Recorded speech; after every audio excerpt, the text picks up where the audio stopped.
Are easily triggered or offended, please exercise caution. Because the hosts really don't care. Warning, this show is not for children. And not for coworkers either. And yes, that includes you, Cindy. I'm sorry, but your perfume is about to make me physically ill. I could smell you when you got out of your car.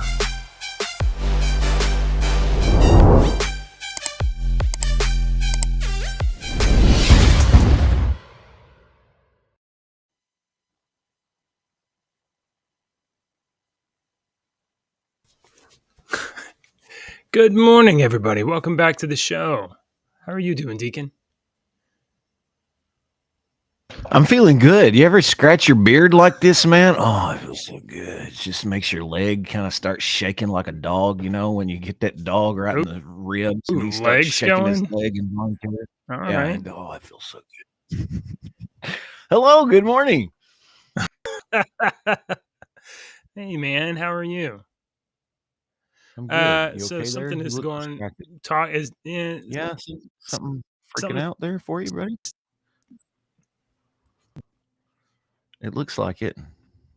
Maybe your network connection is trying not. to do. All right. That's why your network There connection we is are. not so well. And it's really crappy today too. It's all yellow and stuff. Am I all choppy? Am I like max headroom? Yeah. You know, I've played through on the replays and it kind of clears up a little bit. I really don't know what's going on. Anyway, That's okay. We can keep going. I can hear you. Hello. Yeah. How was your weekend? Hey, it was pretty good. Let me think about what I did. Well, except a storm blew through the weekend, and let me tell you this: Yeah. Okay. when you get a little bit older, not you, but you know, like people that may be watching, whatever. Literally, I woke up yesterday and my bones were hurting because the weather, because the barometric pressure dropped, and I could feel it in my wrists, in my hands, and I was like, "Son of a bitch, the weather's turning again."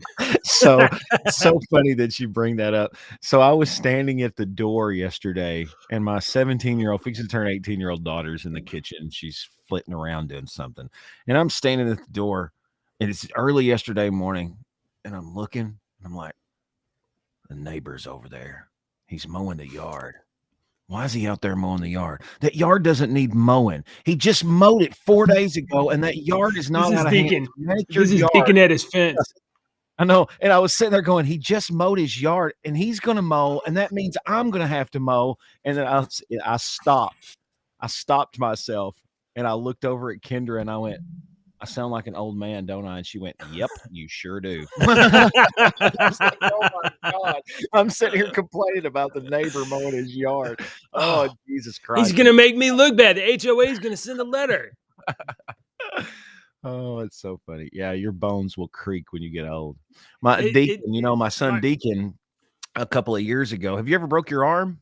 Oh yeah, broke both of them. So I broke both of them the same year. I've broke both of my arms multiple times. All bones in my arms have been broken. This one pretty badly. But Deacon broke both of his arms last year at the same time, walking, and he fell and he tried to catch himself and it broke both. He was in two casts. It was terrible. It was terrible. So I told him not too long ago, I was like, when the pressure starts changing, you will be able to tell in your bones. It'll feel like, I said, it feels like it feels like a big giant man has grabbed my wrist and is squeezing really hard when the pressure changes, because my arms just ache when the pressure starts changing. You know what I think it is? I think it's like, okay, obviously as you get older, your bones get bigger, right? And when you're young, you're just smaller. I think it's like gases, like nitrogen or something like that. And then when the pressure and the weather changes, like that, it tries to like expand or something like that. And anyway, I broke my wrist when I was like in third. I broke this wrist when I was at the end, like the day before the last day of third grade. It was like the day before we let out for the summer. And all the kids in third, you're like, what, 8 years old? All the kids were doing the thing where you hang upside down on the monkey bar or you flip around or whatever. Well, I fell off and I fell and I fell and I landed on the ground like this with my hand twisted like this. And I got up and I went to the teacher and I was like, I think I hurt myself. And she was like, okay, we'll go over to the nurse's station. The nurse's station was 2 football fields away on the at the other side of the school. And Poor little JJ. my hand straight up looked like the letter Z. It was like my arm and then my skin hanging down in my hand. And then as soon as I got this one out of the cast, I fell and broke this one. And so God almighty. Let's change the subject. I got a song for you. God almighty. Yeah, please let's do some music. All right. So this week we are doing guitarists. All right. I think you may know this group today. What'd you say? I didn't hear you. You're kind of. I just threw a name out there. You said Eddie Vedder? Is that who you said for a guitarist? Oh, Jesus. Oh, God. You got a lot of work to do, buddy. We got a lot of work to do for you. Oh, I should have said Dee Snider because he'll come up later. All right, go on. Dee Snider's also a singer I've talked to before personally. Oh, really? Yeah, oh, my God. That's great. Yeah, I've talked to him before on the telephone. I didn't get to meet him, but I got to talk to him. Okay, so I'm hoping that you'll know this band today. You ever heard of a band called Fleetwood Mac, JJ? Yeah. Yay! Holy crap! Wow, I've heard of them. We got one. All right, so Fleetwood Mac is one of my favorite bands of all time. I love them. Me and my brother had this discussion one day about Fleetwood Mac, and we're like, man, once you cross like that 37-year-old mark, you just like Fleetwood Mac for some reason. They're just like, you listen to their stuff and you're like, I was listening to their song one day in the car. It was just on one of the oldie stations or something. And I turned that sucker up and I was jamming, man. I was like, this is awesome, man. How great is this band? So anyway, I've always loved Fleetwood Mac. Their guitarist is a man named Lindsey Buckingham. Lindsey Buckingham is a great, highly underrated guitarist. That's what we're doing this week is underrated guitarists. Guitarists that you've probably heard of, but they're not the first ones that come to mind, all right, when they talk about great guitarists. Lindsey Buckingham is a great guitarist. His style basically defines 70s rock. And this song, The Chain, you should have heard a million times. And it's a great song. It's got one of my favorite bass lines in the end, man. I mean, I know it's a bass part, but this song, if you'll listen to the song, I gave you the studio album on the website on the Discord server. It's from the album Rumors. But if you will go and watch, you can YouTube and Google an acoustic performance by Lindsey Buckingham of this song. It's beautiful. It's really good. But I give JJ the music so that JJ, he gets distracted by shiny objects. So I give him just music to listen to so that he will listen to the music. Gotta watch the ones with just the album cover. Yeah, just the album cover. Because if it has anything else, he stops listening to it. Yeah, Fleetwood Mac is really good, man. Listen to their greatest hits. They're so good. Wow. Yeah. Yeah, Mick Fleetwood is a great drummer. We didn't feature him on our drummers, but he's a great drummer. Stevie Nicks actually does not like. Okay, there's 2 types of people in this world I've found. There's people that like Stevie Nicks' voice, and there's people that hate Stevie Nicks' voice. There's no in between on those whatsoever. And I love Stevie Nicks' voice. Christy McVie. I like it. Yeah, Fleetwood Mac's great. So listen to Lindsey Buckingham is our guitarist. I'm gonna be honest. I feel like I have some sort of resonant emotional memory or something that has something to do with something else. They will. This isn't the Guardians 2 soundtrack, isn't it? Maybe The Chain. Maybe this is just the doom. I think The Chain is. At the end of this song, it goes into the last part of the song is this. It goes into this bass part. It goes doom doom doom doom doom doom doom doom doom doom, and it kind of builds, and he just repeats doom doom doom doom doom doom doom doom doom doom. It's a simple little part, but the way that it builds in the song is just at the end. You're just like, oh, this is great, man. You're just like an old man rocking. Yeah, I like it. There you go. There's your song of the day. I'm glad you like that one. Yeah, the wind blow. All right. Yeah, that's a good one. You'll like that. Yeah, I like that one. All right. Good morning, everybody. Welcome back to the show. This is rumble.com. I am JJW. Well, I guess it's rumble.com/JJW. I am a super absurd, incredible narcissist. So I named the channel after myself. It's easy to find. Yeah, Yeah. it's fine. It's okay. It's not like I'm. It's not like I'm a. It's not like I'm a selfish narcissist. No, you're Like I not. feel like I'm generous and giving, but And also I'm make sure fine that with I'm that. here. I liked Rush Limbaugh. I like Rush Limbaugh. He was the same way. But you know what? Yeah, Rush Limbaugh would be like, I'm right all the time. And then this company yeah, went to prove him. And then you know what they proved? That he was right like yeah, 99.8% of the time. He was right. This company went to disprove Rush Limbaugh and took like a decade to do it and ended up right. finding out that, yeah, he was right most of the And they time. became. Did they become ardent supporters after that, or they're like, well, it doesn't matter that he's right. Doesn't He's matter. still our enemy. Yeah, he's still an Doesn't asshole. matter. Morning, Richter. Morning, Brian, over on rumble.com. Chat, if you say, hey, Deke, I never asked you, when you add your camera to the show, do you add your camera at like the highest resolution it can do? I don't know what those settings are. Because I went through Oh, and no. I cut that video. I cut that Slender Man video last week, and I was like, why does Deacon look a little bit blurrier than me? So I don't know. You might check your. There's high you know what? definition. Yeah, Here's 30 frames per second. I think people want to see. See, that's better. Do that. We've been doing this show for almost a year, and Deke has been blurry the whole time. You're blurry. Okay, I'm an egoist, not a narcissist. Jeremy has corrected me. Jeremy says I'm an egoist. What's an egoist? What I does don't that know. mean? What does that make Jeremy for correcting you? I don't know. I have no idea. All right. Today's episode is. Where's my thing? Did it get up there? It didn't get up there. Deacon, I got I'm very sorry good about news for that, you. Chris. You're going to be so excited.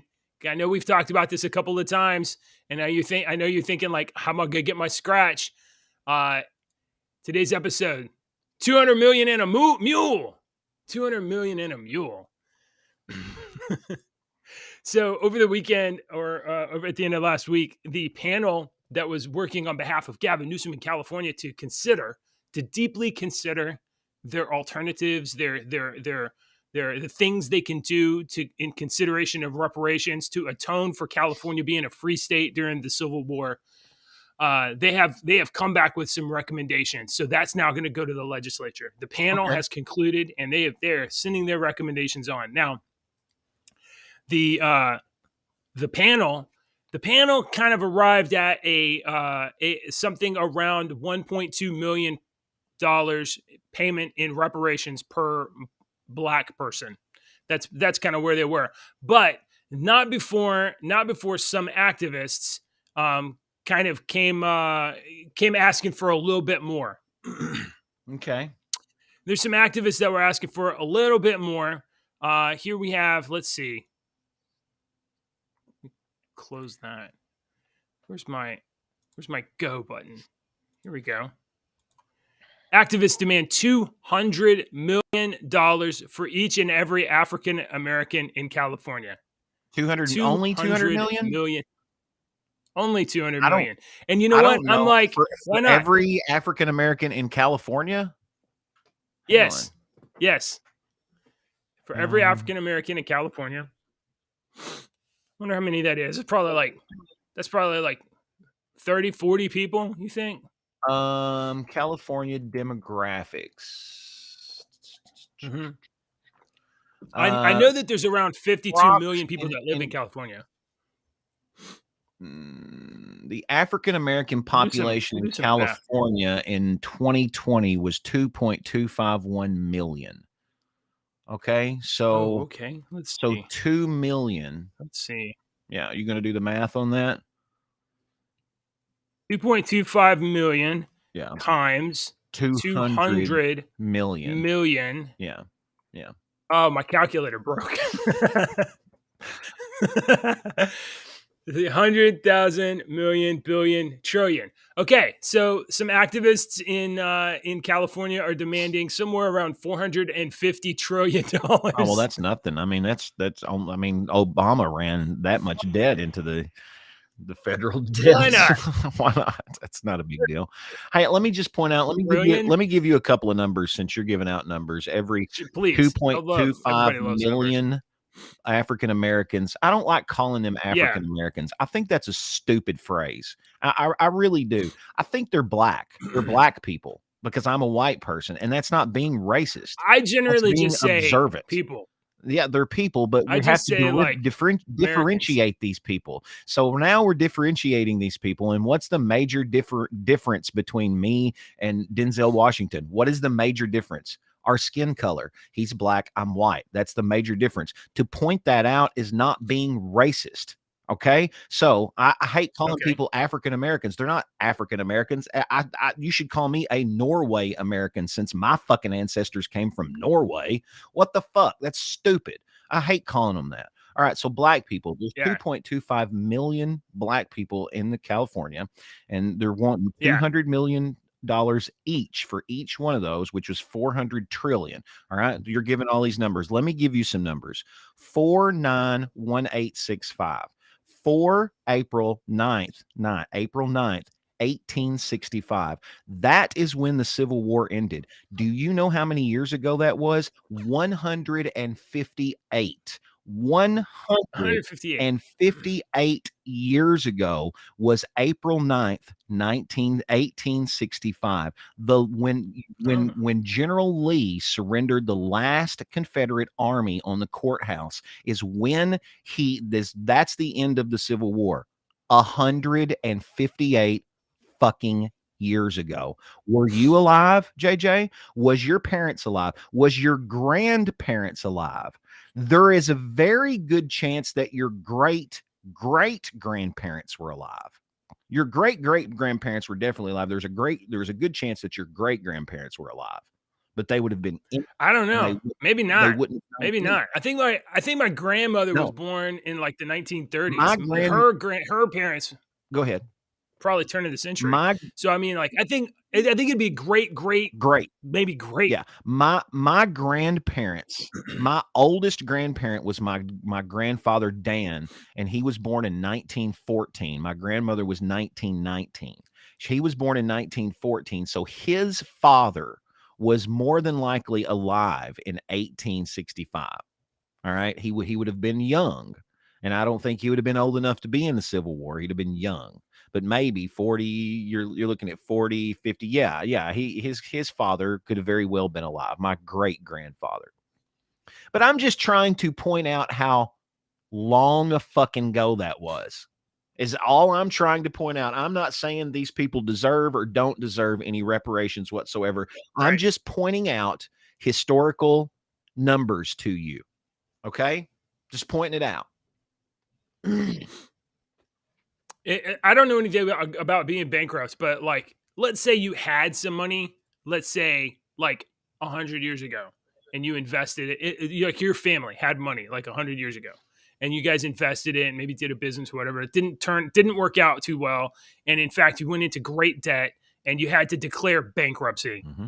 How many generations does it take for bankruptcy to fall off of your 7 years credit history? 7 years. Oh, well, what the fuck? 150 years. 150 years. You got California's never paying this off. I mean, this is hilarious. But like, whatever. California. So here's the facts. Panhandle in California, free state since birth. Since California joined the Union, recommends reparations and an apology for slavery. A panel that was set up by Governor Gavin Newsom, maybe your next president, huh? Could be the next president. In 2020, approved recommendation. By the way, I just want to point that out. September 9th, 1850, California sought statehood. And after a heated debate in the U.S. Congress arising out of the slavery issue, California entered the Union as a free, non-slavery state in 1850, which I would like to point out is 15 years before the end of the Civil War. So that's 173 years ago? 173. Oh, okay. Well, look, California, you were a free state, but, you were in the neighborhood of slave states on the same side of the globe, so you definitely should be paying this Wait money. a minute. I'd like to also point out something else in California, okay, that we're completely just forgetting about, all right? And I just want to point this out because I'm a history person, all right? California may not have been listed in our history books as a slavery state because they weren't necessarily in the South, and they might not have necessarily had black people working cotton fields for them. But you really, I'm not even going to get into this. I'm just going to encourage you to research the California gold rush and how they treated Asian people and people of Asian descent. And you tell me if that wasn't slavery or not. All right. I think that should be If next we're up on the going to docket. define They should- slavery, we need to define it with all people, okay? Because yeah, how they treated the Asian people back during the For gold sure. rush was slaves, period. I think Okay? that we need a panel. We need a panel to So do investigate they this. get 200 California, million you probably each in a owe. mule, or do they get $100 million and Now, some rice? I'm going to be fair. It was only some activists that were demanding $200 million. I'm going to suggest that perhaps those activists don't know math at all. The panel's recommendation, not as bad as that, but it's still like, okay, well, fine, whatever.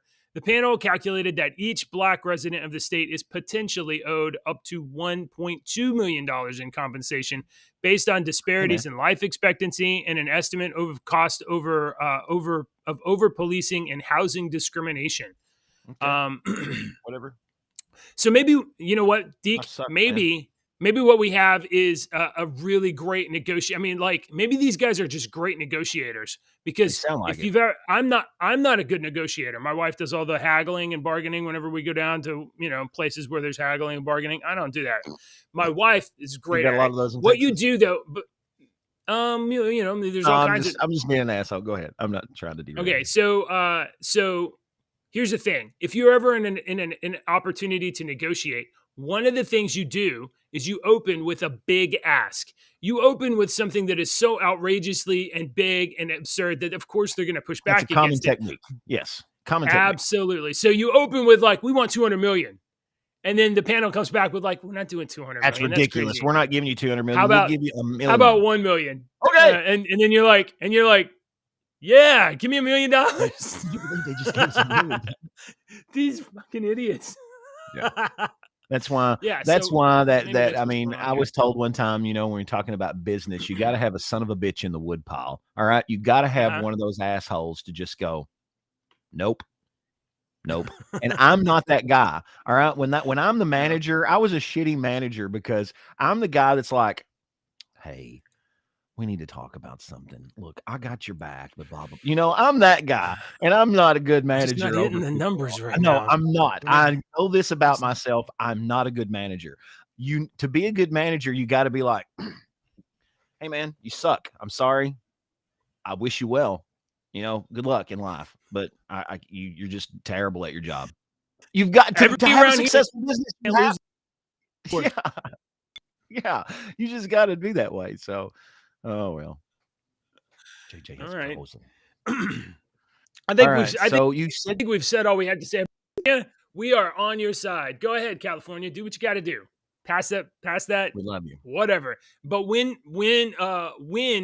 people that have money decide to leave your state, maybe some of y'all don't come to Texas, because you guys were the last. Why don't all the people in California, why don't we try like an experiment? If we can get all of them to go up to like the edge of California, where I know the San Andreas Fault is not on the edge of California, but we can, if we all could all line on the fault and jump up and down twice, really, really big, all at the same time. Let's see what happens. I just want to see what happens if we can get California to your own island. Prove that theory.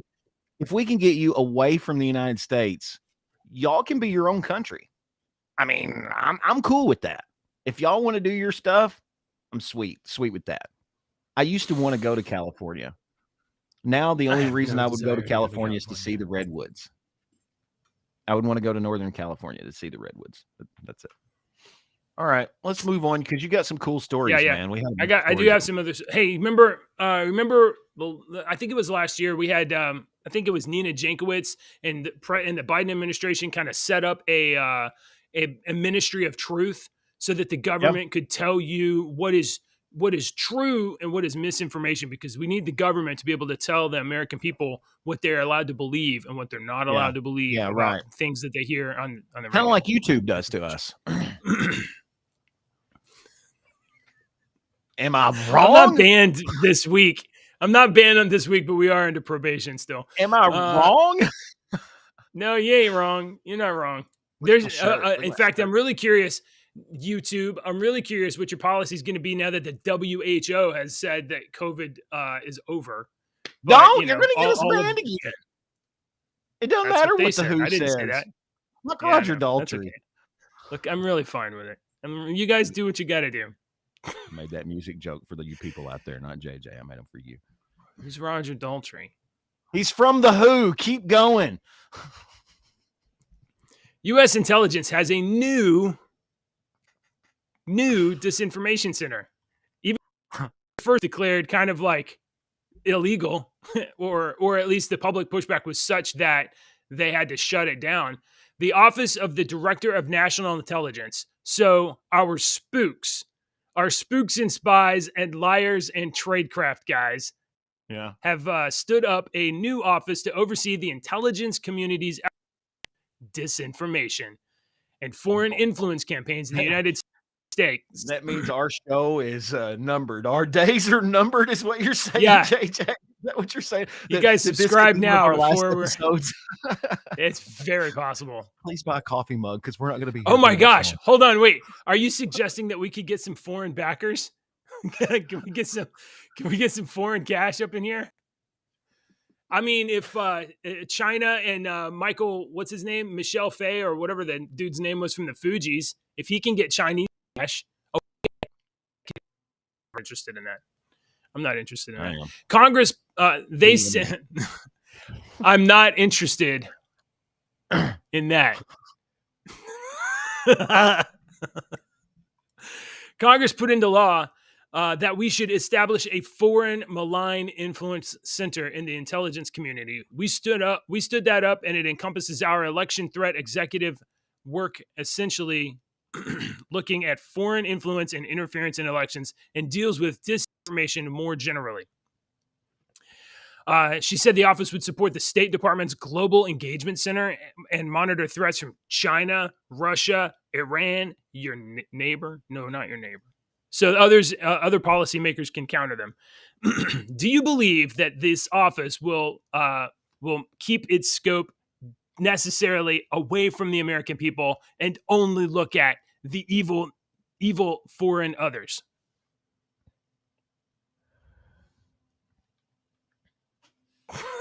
He says nothing. I don't know. I don't know how to. Oh, I'm supposed to be showing pictures. Yeah. It's a article, but just to make sure that we're not. Here you go, folks. U.S. intelligence community. So last week, I believe I heard a testimony in the Judiciary Committee where Jim Jordan was talking to people that are familiar with the databases of information that are collected of foreign nationals. We passed the Patriot Act like 20-something years ago. We were like, oh, we can spy on foreign nationals because we got to stop terrorism. Stop terrorism. So they started scooping up all the data from phone calls and electronic information and all of that, scooping it up from all the foreigners. And Jim was like, how many? No, go ahead. He said, how many Americans are scooped up in there? How many Americans' information are available in that database? All of it. Yeah. They were like, well, we can't give a meaningful number. Is that like, 50? Is it like 50 Americans? That's because that shit was passed. That shit was passed to be able to spy on us. We use that generic term terrorist and terrorism. That was a generic word that we were so enraged at the time. We latched onto that word and we were like, yeah, terrorists, brown people suck. Yeah. And we weren't. And we were fucking, I'm sorry, but we were fed a fucking lie for years. Yes, we were. Completely fed a lie. All of that shit. If you will look at how many laws got passed in the days right after 9/11, September 11, 2001, it's fucking crazy. All right. It's fucking crazy how many different laws got passed right then because Americans didn't give a shit. We were fucking riding in the goddamn back of Toby Keith's truck with some fucking shotguns fixing to go kill some Afghani terrorists. We were blind. We were blind at the time. We were blind. We were emotionally. the spy networks, okay, they used our emotional vulnerability from being incensed that our brothers and sisters and neighbors were attacked and killed, and they And they used it use against that us. against us without us even knowing. And Yeah, it's and and some of us had because saw fear. that coming, and some of us has questioned 9/11 and that shit for decades now. I mean, I used to not tell people what I thought about 9/11 years and years ago because they got so fucking angry at me when I said that I didn't think that when I said that I thought we did it to ourselves. They got so angry at me, but now it's like common knowledge. I got to talk real quick. Sure, yeah. Well, I know that people have strong opinions about who did what, and I don't know. I mean, I just don't know. I mean, I'm pretty sure some bad guys flew planes into buildings. Pretty sure that happened. As far as who set those bad guys up and how they were funded and how far in advance and all of that, I don't know. But I do know that the government that's supposed to protect and defend Americans has manipulated and exploited you. That's what I do know. Okay, let's see. So there's a U.S. intelligence disinformation center, but they're only looking at foreign influence for sure. Wink, wink, wink. Okay, let's talk about. I mean, we got so much interesting stuff. Where's that Kentucky Derby story? I know Deacon wants to talk about the Kentucky Derby. We'll talk about that. Let's talk about Dee Snider. San Francisco Pride Parade has dropped rocker Dee Snider for transphobic statement against child sex changes. What? Singer Dee Snider is defiant after being pulled from a main stage appearance at San Francisco Pride Parade as organizers labeled his position against transitioning minors as transphobic. I was not aware the transgender community expects fealty and total agreement with all their beliefs, and any variation or deviation is considered transphobic, Snyder said in a lengthy Facebook post on Friday. The LGBTQIA2S plus. Oh my God, they actually wrote all of that. They turned on the 80s rock icon after he publicly backed Kiss guitarist Paul Stanley's stance against transitioning minors. As Breitbart News reported, Paul Stanley took to social media over the weekend and called transitioning of minors a sad and dangerous fad. So, did you read what Dee said though in that I think it's right here. article? Yeah, let me actually read what Dee said because Dee Snider may be the crazy looking guy from the 1980s video, but he no, where else did he say this? Dee Snider is a very intelligent man. Very intelligent man. When you listen to him speak, you can tell that he's very. I must have been very smart. I must have been reading a different article than this one this morning because it had this what Dee Snider had said in detail, and I was reading it and thought, oh man, that is so eloquently put. I got to read that verbatim on the show. Oh, and I can't. I hear I'm transphobic. Really, Schneider went on to say, so my lifetime of supporting the transgender community's right to identify as what they want and honoring whatever changes they may make in how they present themselves to the world isn't enough. I believe their choices.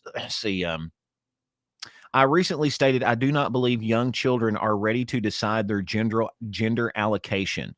I believe their choices should be supported and accepted by their parents, but I do not think kids have the mental capabilities to make rational, logical decisions on things of a magnitude that will affect them for the rest of their lives, he added.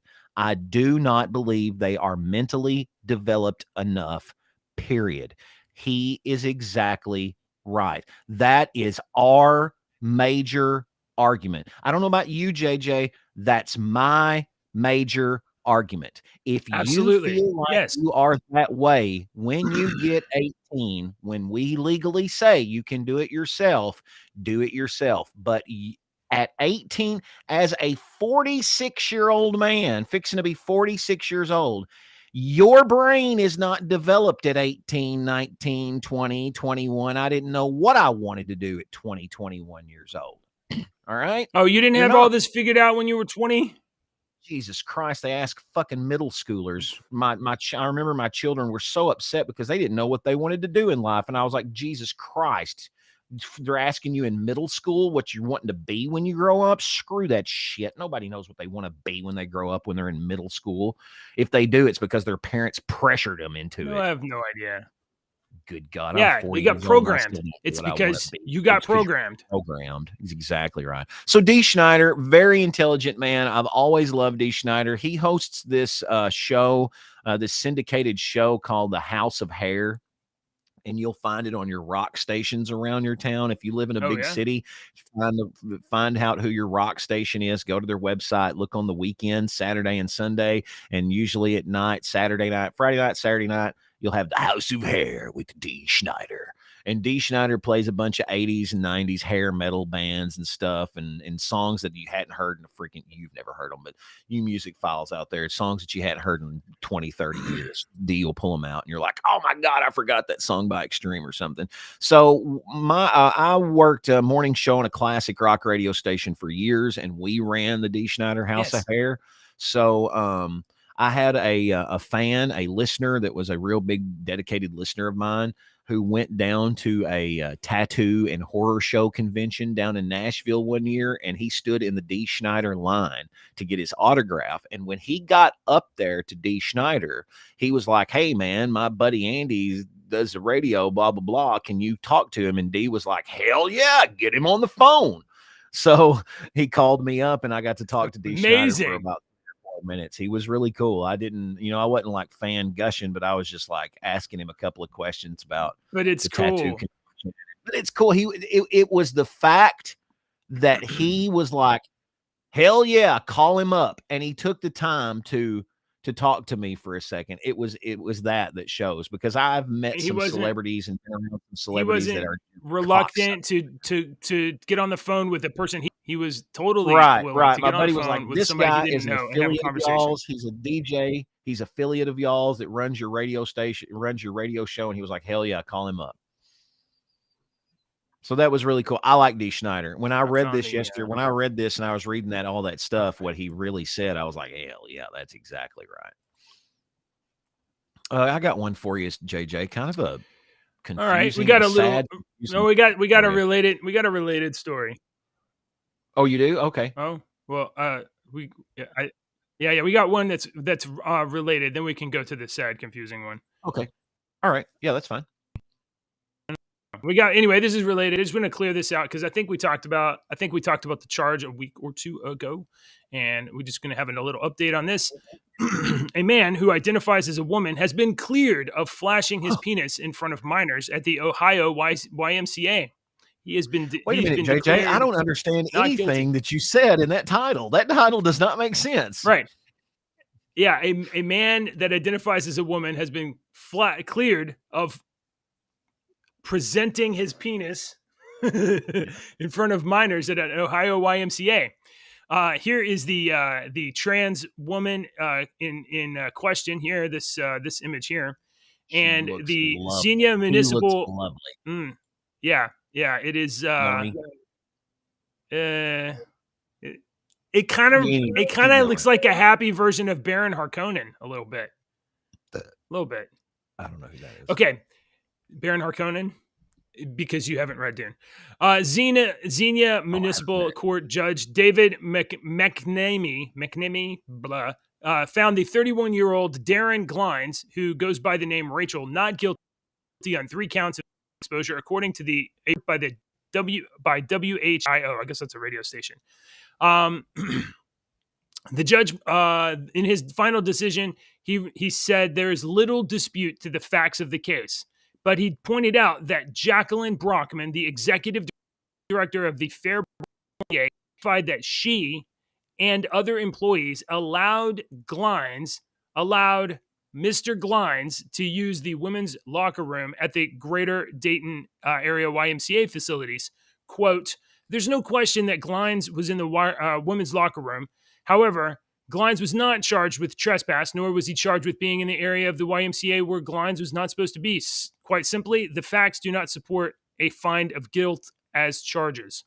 Wait a minute, I got a question. If you're not going to say, how does every other woman not employed by the YMCA, members of the YMCA in this town, how does those women feel about Mr. Grimes and his female self going in the women's lot, being allowed in there to change? How do they feel? Because we get that this fucking guy wants to do whatever the fuck he wants to, all right? And we should bow the fuck down to these goddamn mentally fucking challenged. You get to do whatever you want all the time.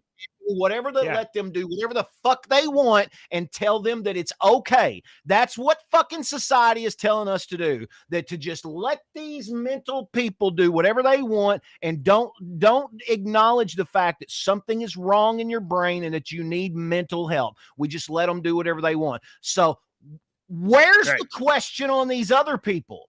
Where's the question on every other woman and how you feel and how your rights are having this fucking guy coming in your locker room and the people of the YMCA saying it's okay for him to? How do you feel about that? The formal statement of the director of the YMCA was, under no circumstances will we investigate an individual's birth identity and then assign individuals to locker rooms. That would be counter. They don't want to get into the bullshit. They don't want to get into the bullshit. They don't even want to deny him to do that because that would get them into the bullshit. It's just like Dee Schneider said, we are required to shut our fucking mouths, not have any kind of opposition at all or opinions, and we're supposed to do whatever the fuck you tell us to do, and I'm not gonna fucking do it. I'm not calling you a she. Right. Not doing it. I don't care what you call me. I'm not calling you that. Oh, well, they're gonna say care. Yeah. Okay, so I got two more items on this, and then we're going to move on to your sad story. Item number 1: if you are a female in Ohio, in Greater Dayton, Ohio area, and you continue to go to YMCA or take your children to YMCA, that's your fucking fault. Because this YMCA lets dudes and the women's female in the rooms around your children when they know there are children present. Yep, that's they allow that, and the judge says, I guess it's fine. The judge says, I guess that's fine. That's fine. Yeah. So if you need to, if you're, okay. And here's the other thing: this man's defense for demonstrating or presenting his penis or not, his defense attorney argued that Glines' attorney argued that his gut was too large for his genitals to be exposed. He was too fat. Fucks how fat this fucking fat fuck was. All right. Now I'm not only homophobic, transphobic, but I'm fat fucking phobic today. Can we get all of them? Can I just be labeled as everything today before this story's over with? Right. Let me just point out something else to maybe some of you viewers out there that are looking at me and going, oh my God, I'm going to murder. I've got 3 daughters. JJ has 2. I would not want this to happen to my daughters, and I would throw the biggest fit if I was in Ohio. I would be throwing this biggest fit. But this don't affect me because I've taught my daughters. I've taught my daughters. Yeah. And I protect my daughters. Dads out there, take care of your kids. Don't let your kids be put in a situation where a judge says it's okay for a fat, naked dude to be around. Dude, let me tell you. That's your job. Be a sad. No, let me add on to this. when my youngest, when Maggie was little, when we would go to Walmart, we would always go to the toys, and the toys were in the very back of the store on our Walmart. And right near the back of the store is where the layaway is, and there's a bathroom back there. There's a male and a female bathroom back there. And every time it's a joke now with me and Maggie when we go, and she'll be like, "Remember every time I would come to the toys, I always had to pee?" And I'm like, "Yes, every time we come to the toys, Maggie would have to pee." And she was little, I would take her into the male bathroom with me, and we'd go to the handicap stall, and I'd let her pee, right? Yeah. So I can remember when she was big enough that she wanted to go in the girls' bathroom by herself. And I remember how nervous I was as a dad standing outside the door, watching everybody like a fucking hawk, man. I'm watching every single person, and every person that walks in that bathroom, I'm looking at you and I'm judging you and whatnot. And I can remember that like it was yesterday, man. I can remember it like it was yesterday. I still worry about that shit. My daughters walk into gas stations. Don't think that I'm not looking at your eyes and what your face is doing. I'm watching your eyes and your face. I'm seeing what you're looking at and who you're looking at and how your face is reacting to what you're looking at, because a lot of people can't hide their facial expressions when they look at something else. They can't. Anyway, I just wanted to point out the fact that I get so passionate about this because I have 3 daughters that I would die for in a second, okay? So that's why I get so mad about this. Your rights don't mean that's shit the thing. Their rights do. Their rights mean shit to me, not yours.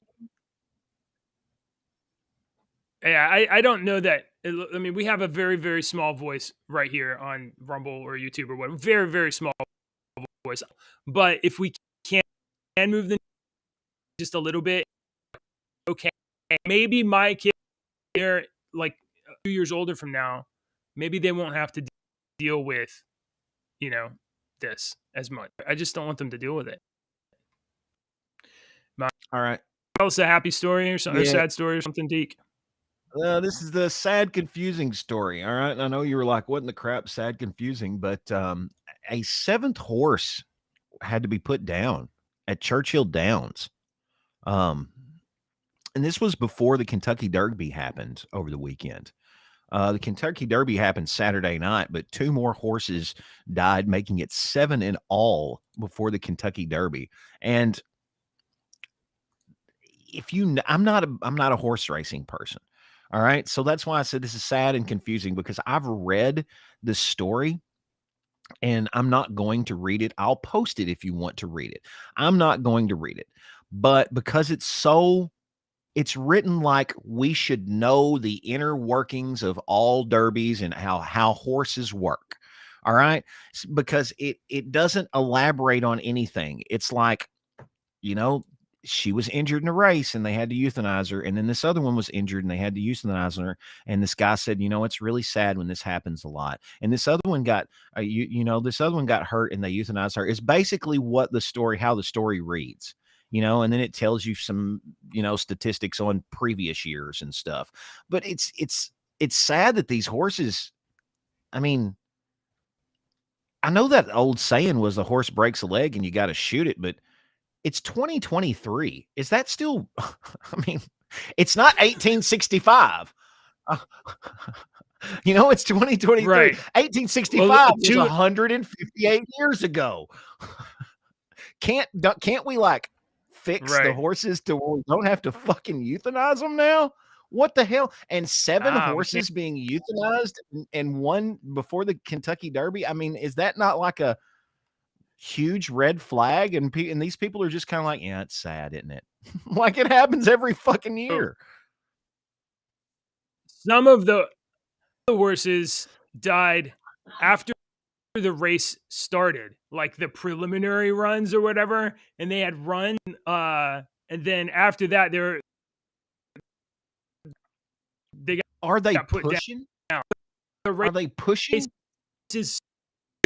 Horses, I don't know what they're doing. They're in Kentucky. I figured you knew about horses. Don't you know about horses? Fuck no, I don't know about horses. Do I look I don't like I understand. know about? It's just- Look at me. Do I look like I know about horses? Yeah, well, there's Look, about a I 4-year-old gelding. hats and boots. Yeah, right. Yeah. Your connection It is is so sad. bad. There's a I lot of haven't horses to be understood killed. anything that you've said. It is so bad. I Yeah, I don't know what's going I on. might have to reboot my router or something. It's pretty bad. Here, maybe I'll just turn my camera off. Yeah, if you've got like 30 pages open, maybe close them.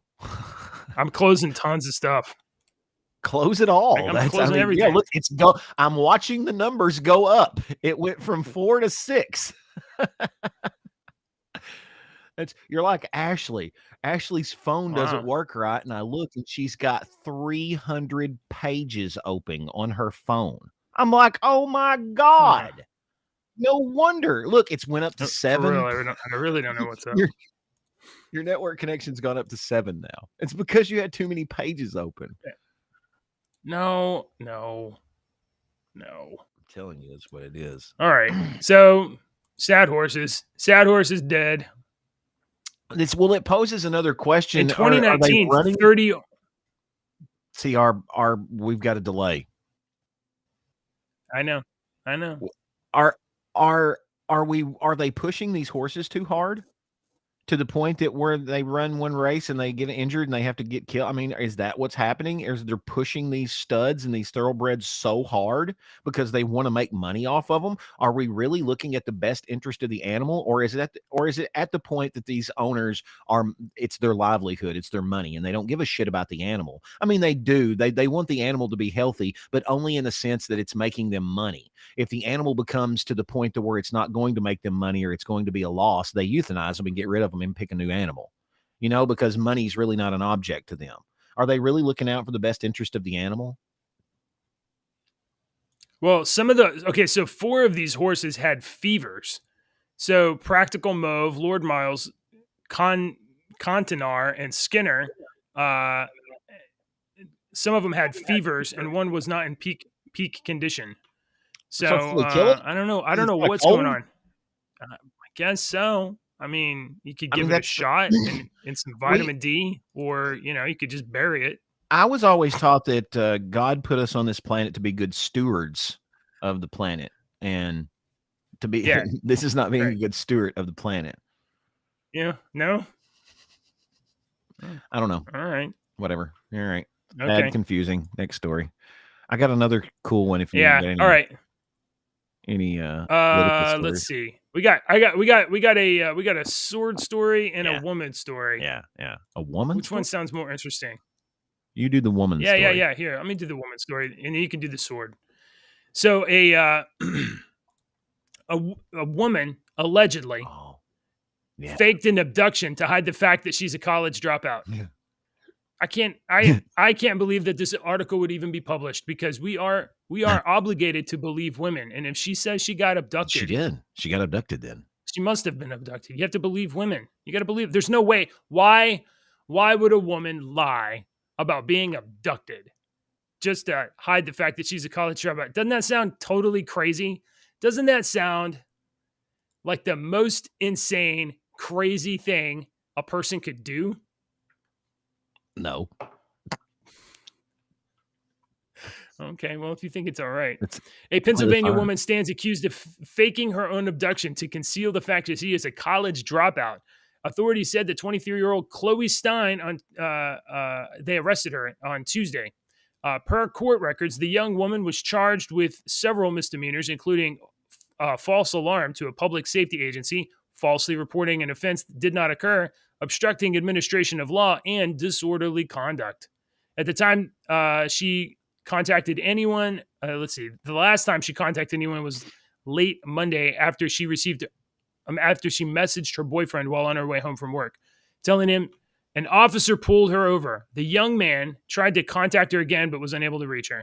Once her abandoned vehicle was found, the family made a missing person declaration. Authorities began a search, and tens of thousands of dollars were spent. See, she's trying to locate her. She should have to repay all this. She should have to serve time and repay all this. Yeah, I wonder what her. I All wonder right, what. Let me screw this girl. pull this We got down. 5 minutes left. Let's Yeah. do the Guardian story. We can add those other ones to tomorrow that we didn't get to because they're Oh, interesting. you don't want to do sword thing? All right. It's too long. Well, all right. Let's do the Guardians because Brian wanted to know, and I did too. And I've got another story to add to an addendum to the Guardians. All right. Well, let's see here. We have the numbers from the weekend. So we knew before Guardians came out last It was week going that to it was beat Marvel. projected. It was going to beat Mario. You knew it was. Mario had been going too long as Yeah, number right. one. It was due, and this one was what they predicted that would beat Mario.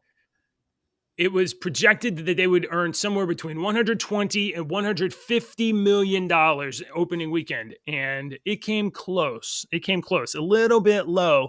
I think actually they were trying to move the needle down in anticipation of the weekend. I think they were like, "Oh, we just have to make like 100 million opening weekend." Guardians of the Galaxy made $114 million over the weekend. That's the opening weekend. The real story will be what percentage of drop off do they have from week 1 to week 2. So we'll see that next weekend. We'll see, are they going to decline by 30% or 50% or 70% like recent Marvel movies that turned out to be giant flops? So now Guardians, by all accounts that I've read, is pretty good, which is pretty rare considering most of the Marvel movies since Infinity War have been pretty awful. So so that's the kind of like numbers on the Guardians movie right now. Okay. So And there's let's see if there's something interesting here. Well, There's a Kang yeah, thing. there's This was I was reading this and I was trying to find the really interesting part that I read, and it looks like that they changed the articles that were underneath it. But I initially grabbed this article because I was going to post it in our Discord server, which you can join and leave dad jokes for JJ, and because we're going to do dad jokes. Oh yeah, definitely do that. But I was going to leave this for our comic book folks, Mr. Ian, Brian, everybody in there that are comic nerds like us, because this article was basically talking about. Let me throw it up here real quick so you can see. So you can see this. It's basically talking about how James Gunn admits to accidentally creating the Infinity Saga. And it's kind of, it was, I was like, really?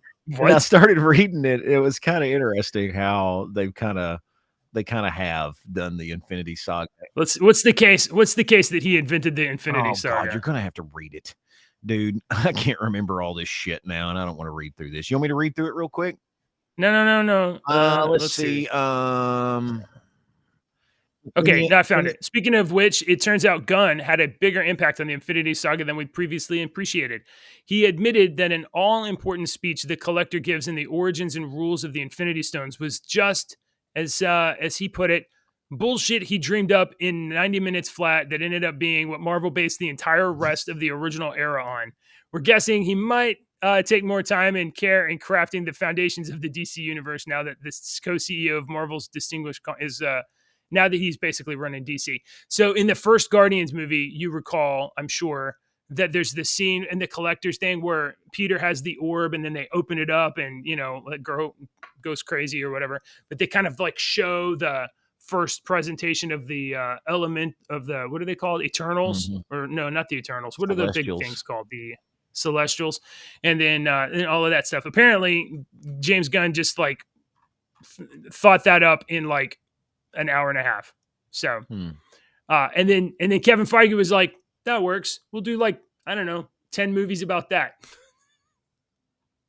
Well, there was another article that was underneath this that's the reason I was like, oh, I got to post this so me and JJ can talk about that specifically. And it's changed. The article now has changed that was underneath it. The article now underneath it is about how James Gunn's taken all of his Guardians people over to DC. And that's not what I was going to talk about. I've scrolled all the way to the bottom of this, and it's not, the article is not there anymore. And I don't remember what it was talking about. It was something Guardians of the Galaxy. I love the first Guardians of the Galaxy movie. Love it. It's like one of my favorite movies. For real. Like Iron Man, from the first Iron Man and Guardians of the Galaxy are like two of my favorite movies. Great. Almost perfect. Guardians 2, very good. not as good as Guardians 1. Are you how excited are you about watching Guardians of the Galaxy?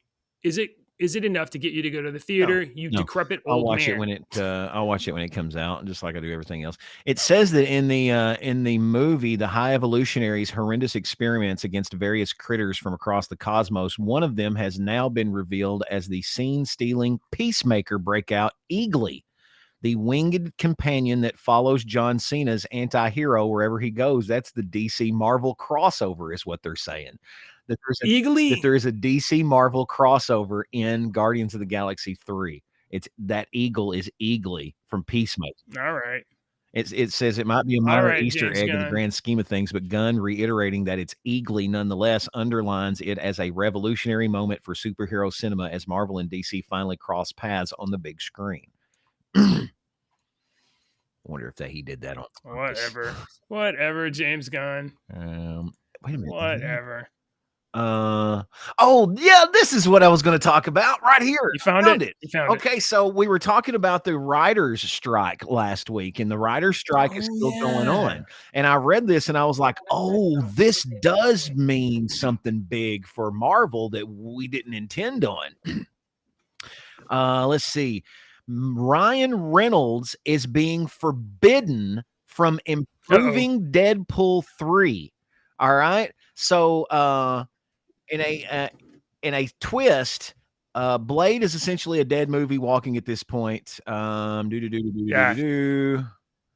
the Ryan? Well, we've talked about that. What's his name? Marshala Ali. He's apparently not happy with the script. So on the other hand, thankfully, Thunderbolts and Deadpool 3 are going ahead with their productions as planned, although the much anticipated threequel could be severely affected by the fact that its leading man is forbidden from repeating a trick that made the first two Deadpool films so enjoyable. All right.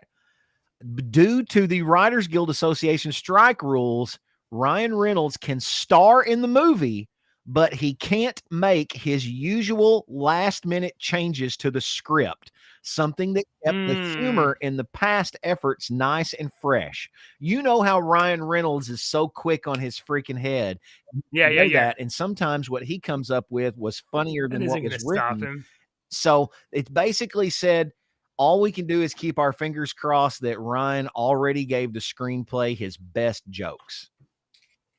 Because he can't, as they're filming it, he's got the line as the line is written. He can't. Do you believe that he's going to be on set in costume and be like, this is, of course not. He's just going to lie. He's going to be like, why don't we try it?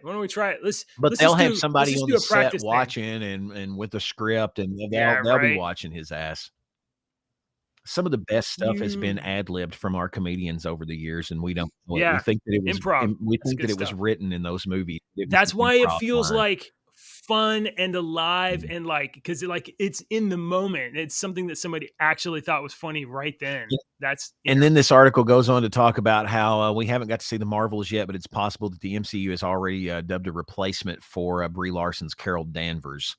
Let me tell you something about Brie Larson. She's in a Nissan commercial right now. If you watch Freebie or something, and every time it comes on, my wife and I are sitting watching something, and this Nissan commercial comes on. I argue with her. She looks over to me and she says, "She's really not likable." I argue with her every time when she goes. When she goes, electric vehicles have been in Antarctica and have been in Formula One race car drivers, and I'll argue with the TV, and I'm like, those aren't the same engines that's in the Chevy Volt. That's not a Chevy Volt engine. That's not a Chevy Volt in Antarctica. I read an article this weekend about electric vehicle batteries, and there was this guy. Have you ever seen one of the? You probably haven't. There's an electric truck called the Rivian. It looks really cool. This guy was in a fender bender. He's driving a Rivian. Somebody bumped his bumper. Just bumped it a little bit, scraped it, didn't even dent it or anything. He took it in to get it repaired, and the insurance to repair that, the repair cost $40,000. I've seen it. $40,000. I've seen a couple of things on Reddit where people are like, to get my car fixed was like $22,000 or something. Yeah. because you can't just roll around with like a busted frame and whatever. No, if it affects the battery case at all, they have to take the whole battery out. They have to disassemble the car, take the battery out, put another one in. And the newest Teslas, the very newest ones, the battery is part of the frame. So if you damage the battery on the newest Teslas, your car's going to be totaled. Yeah, your $60,000 car. I've seen that documentary, Mad Max, and I mean, I know what happens in the future because I've seen that documentary. Well, all right, Deacon. Yeah. I have a question for you.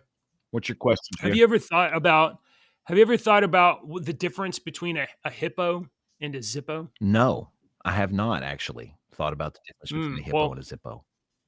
One of them is a pretty heavy thing, and the other one's a little lighter. That's pretty good. It's not too bad. I just wanted to let people know today's Monday, May the 8th. Diarrhea awareness starts today. Runs all week. Okay. Oh, ew. You like that one, didn't you? Poop jokes are always... That joke starts and then it just keeps going. It keeps going. It just keeps going. It won't stop.